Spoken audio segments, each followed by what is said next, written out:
నెల్లూరు జిల్లా కావలి 2 town CI Giribabu over action చేశారు. Pylon విధ్వంసం కేసులో విచారణకు హాజరైన వైసీపీ మాజీ ఎమ్మెల్యే రామిరెడ్డి ప్రతాప్ కుమార్ రెడ్డికి సీఐ రామచ మర్యాదలు చేశారు. రామిరెడ్డి కారు దగ్గరకు వెళ్లి స్వాగతం పలికారు. సీఐ గిరిబాబు తీరుపై స్థానికులు మండిపడుతున్నారు. పోలీసుల తీరు చూస్తే విచారణ ఎలా పారదర్శకంగా సాగుతుందని స్థానికులు అనుమానాలు వ్యక్తం చేస్తున్నారు.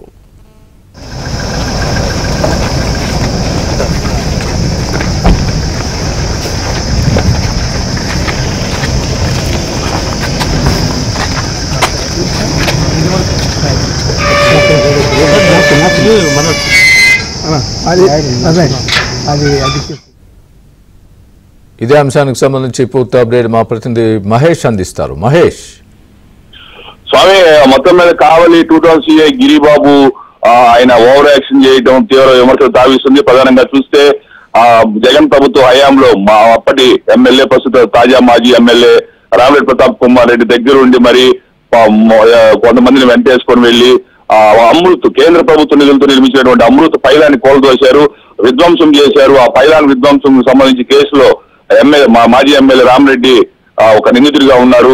ఆయన ఒకరే ఇటీవల పోయి హైకోర్టు నుంచి ముందస్తు బెయిల్ తెచ్చుకోవడం జరిగింది.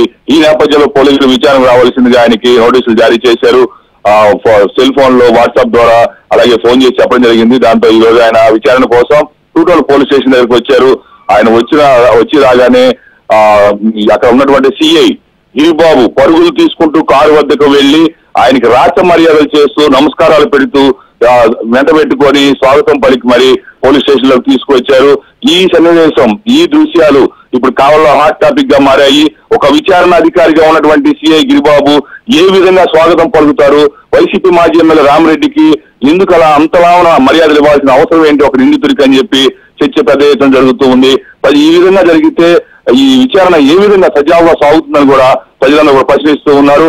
గతంలో ఇటీవల దాదాపు అంటే మాజీ మంత్రి కాకాని గోవర్ధన్ రెడ్డి కావలకు వచ్చినప్పుడు ఎక్కడున్నా కూడా పోలీస్ అధికారులు 7 సంవత్సరాల అవుతున్నా కూడా తీసుకొచ్చి గుడ్డలోడు తీస్తాం, కాళ్ళు కొట్టుకుంటాం అంటూ అవమానకరంగా మాట్లాడారు. అయినా కూడా పోలీసులు తీరు మాత్రం మార్పు రాలేదు. ఈ విధంగా వాళ్ళకి మర్యాదలు చేయాల్సిన అవసరం ఏంటని చెప్పి ప్రజలు ప్రశ్నిస్తూ ఉన్నారు. మొత్తం మీద ఈ కేసులో 12 మంది ఉన్నారు, 4 మాత్రం రిమాండ్ లో ఉన్నారు. మిగిలిన వాళ్ళంతా కూడా పరారీలో ఉన్నారు. రామిరెడ్డి ఒక్కరే ఈ కేసులో ముందస్తు బెయిల్ తెచ్చుకోవడం జరిగింది. దానిపైన కూడా ఆయన అనుచరులు మండిపడుతూ ఉన్నారు. ఆయన నమ్ముకొని నిన్న మునిగిపోయామని చెప్పి వారంతా కూడా ఆరోపిస్తున్నారు.